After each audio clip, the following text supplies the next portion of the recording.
कल की रिपोर्ट में मैंने आपको बताया था कि सऊदी और अमेरिका के बीच एक न्यूक्लियर डील साइन हुई है। इस डील के तहत सऊदी न्यूक्लियर पावर से बिजली बनाएगा और साथ ही में मैंने आपको यह भी बताया था कि कैसे इजराइल के अंदर इस डील का विरोध इजराइल के पूर्व प्रधानमंत्री द्वारा जताया गया था। अब दोस्तों, इस डील पर एक बड़ा अपडेट निकल कर आया है। ट्रंप ने सऊदी के सामने एक शर्त रख दी है कि अगर सऊदी न्यूक्लियर पावर का इस्तेमाल करना चाहता है तो उसे सबसे पहले इजराइल को मान्यता देनी पड़ेगी, यानी सऊदी को इजराइल का अस्तित्व स्वीकार करना होगा। यह तो दोस्तों होना ही था। इस बात की मैं आपको गारंटी दे सकता हूं कि अमेरिका इजराइल से बिना पूछे इस डील को करने चला गया होगा। और जैसे ही ये डील ट्रंप ने करी, इजराइल की तरफ से संदेश चला गया कि नहीं जी, हमसे बिना पूछे आपने ये डील कैसे करी।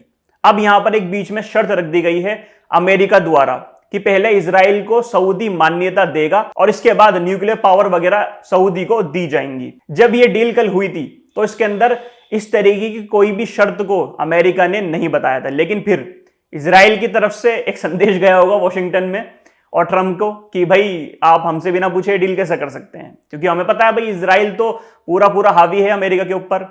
अब ये शर्त बीच में लाके खड़ी कर दी है। सऊदी को भी इस बात का दोस्तों बिल्कुल अच्छे से पता लग गया होगा कि भाई अमेरिका किसी का नहीं है, वो सिर्फ इजराइल का है और इजराइल उसके लिए है। अब यहां पर ऐसी शर्त लगा दी है कि सऊदी 100 बार सोचेगा ऐसा कदम उठाने के लिए, और हो भी सकता है दोस्तों सऊदी इजराइल को स्वीकार कर ले, क्योंकि ये अरब देश अंदर से खोखले हो चुके हैं।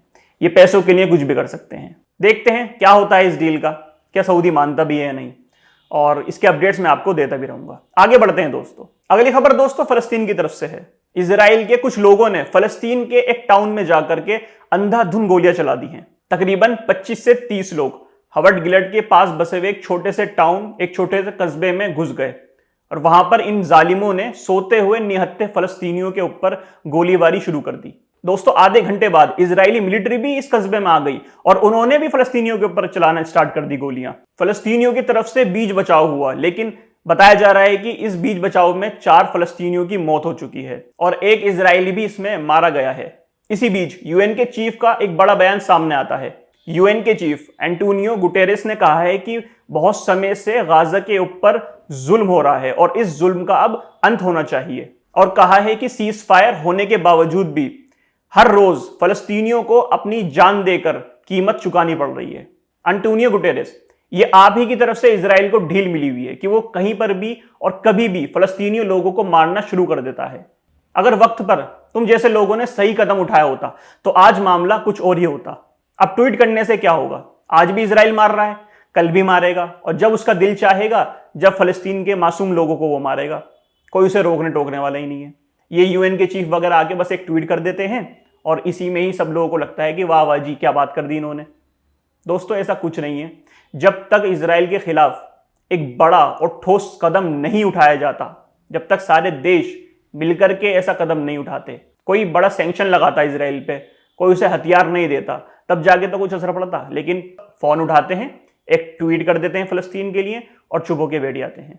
इसी बीच दोस्तों, इजराइल का जो फाइनेंस मिनिस्टर है बेजालेल स्मोट्रिच, उसने फलस्तीनियों के खिलाफ एक बयान दे दिया है। उसने कहा है कि जिस इलाके में ये जो हादसा हुआ है उस इलाके के लोगों के खिलाफ, यानी फलस्तीन के लोगों के खिलाफ सख्त से सख्त मिलिट्री कार्रवाई करनी चाहिए। मतलब दोस्तों, साफ शब्दों में ये कहना चाह रहा है कि इस टाउन के लोगों को यहां से मार के हटा दो।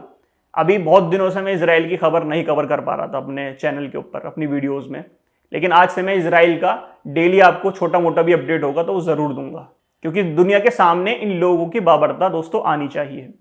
सबके सामने भी आ चुकी है, लेकिन ये जो सरकारें हैं ना, ये मानने को तैयार नहीं है।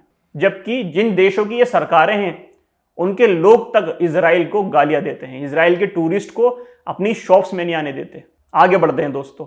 कल रात भी अमेरिका ने ईरान के ऊपर कई बड़े हमले करे हैं। हमलों की जगह वही है, केशम आइलैंड है, बंदर अब्बास का इलाका है और थोड़ा स्टेट ऑफ हॉर्मुज के आसपास के इलाके हैं। यहीं पर ही अमेरिका पिछली 13 रातों से ईरान के ऊपर बड़े बड़े हमले करता आ रहा है। वहीं दोस्तों, ईरान ने भी अपने ऊपर हुए इन सारे हमलों की जवाबी कार्रवाई करी। ईरान ने बहरीन में स्थित अमेरिकन कंपनी अमेजोन के डाटा सेंटर्स को निशाना बनाकर इस डाटा सेंटर को तबाह कर दिया। हालांकि दोस्तों, ईरान पहले भी अमेजोन के डाटा सेंटर्स पर हमला कर चुका है। इसका अपडेट आपको मैंने पिछली 2 वीडियो में दिया था, लेकिन अब ईरान के द्वारा इसकी वजह भी दी गई है। IRGC का कहना है कि अमेजोन का यह डाटा सेंटर यूएस मिलिट्री को ईरान के खिलाफ जानकारी दे रहा था। ईरान का साफ कहना है ये डाटा सेंटर हमारे ऊपर जासूसी कर रहा था और इसने हमारी कई मिलिट्री और कहां पर हमारे गोला बारूद के गोदाम है सारी चीज जानकारी अमेरिकन मिलिट्री को दी थी। तो इसको हमने इसलिए निशाना बनाया है। और दूसरी, मैंने आपको पहले भी एक बात बताई थी कि अमेरिका ईरान के ब्रिजेस वगैरह को, पावर प्लांट को निशाना बना रहा है। उसके जवाब में भी ईरान ने यही कहा था कि जब जब आप हमारे पावर प्लांट्स और ब्रिजेस को मारेंगे, हम आपकी कंपनीज, जो आपकी देश की कंपनीज है और जो मिडिल ईस्ट में स्थित हैं, उनको छोड़ेंगे नहीं। और अब तो ईरान के पास एक पक्की वजह भी है इन कंपनियों को निशाना बनाने की। अगली खबर भी दोस्तों अमेरिका की तरफ से है। अमेरिका का एक बहुत फेमस शहर न्यूयॉर्क, इसके मेयर ज़ोहरान ममदानी, जो कि एक मुसलमान है, ज़ोहरान ममदानी ने नेतन्याहू को गिरफ्तार करने का ऐलान कर दिया है और कहा है कि बच्चों को मारने वाले का न्यूयॉर्क के अंदर कभी भी स्वागत नहीं होगा। और साथ ही कहा है कि एक मेयर होने के लिहाज से ये काम मैं अकेला नहीं कर सकता, तो मुझे फेडरल गवर्नमेंट के साथ चाहिए नेतन्याहू को गिरफ्तार करने के लिए। अब ये ऐसा देश है दोस्तों अमेरिका, जहां पर उसका प्रेसिडेंट तो फुल सपोर्ट करता है इजराइल को, और उसी देश के एक शहर का मेयर ये बोल रहा है कि अगर नेतन्याहू हमारे शहर में आता है तो मैं उसको गिरफ्तार कर लूंगा। अब ये होती है दोस्तों डेमोक्रेसी। इंडिया की तरह डेमोक्रेसी नहीं है वहां पर कि जी जो हमारे प्रधानमंत्री ने बोल दिया वही हम फॉलो करेंगे। वहां पर उनका राष्ट्रपति कुछ और बोल रहा है और उनका मेयर कुछ और कह रहा है। देखना तो ये होगा दोस्तों, क्या सच में ज़ोहरान ममदानी नेतन्याहू को गिरफ्तार करता भी है या नहीं, क्योंकि ये चीज ज़ोहरान ममदानी ने अपने मेयर के इलेक्शन में बोली थी। एक तरीके से आप इसको वादा समझ लीजिए कि उन्होंने वादा करा था कि मैं नेतन्याहू को गिरफ्तार करूंगा जब भी वो न्यूयॉर्क आएगा। ममदानी द्वारा गिरफ्तार करने की वजह बताई जा रही है कि आईसीसी ने नेतन्याहू के खिलाफ एक अरेस्ट वारंट निकाला था। इस वारंट के लिहाज से अमेरिका नेतन्याहू को गिरफ्तार कर सकता है और ममदानी इस चीज को अकेला नहीं कर सकता, तो उसे फेडरल गवर्नमेंट की जरूरत पड़ेगी। दोस्तों गिरफ्तार होता नहीं होता ये तो बात की बात है, लेकिन फिर भी अमेरिका के अंदर आज भी डेमोक्रेसी जिंदा है और यहाँ पर इस बात का साफ सबूत ममदानी ने दे दिया है।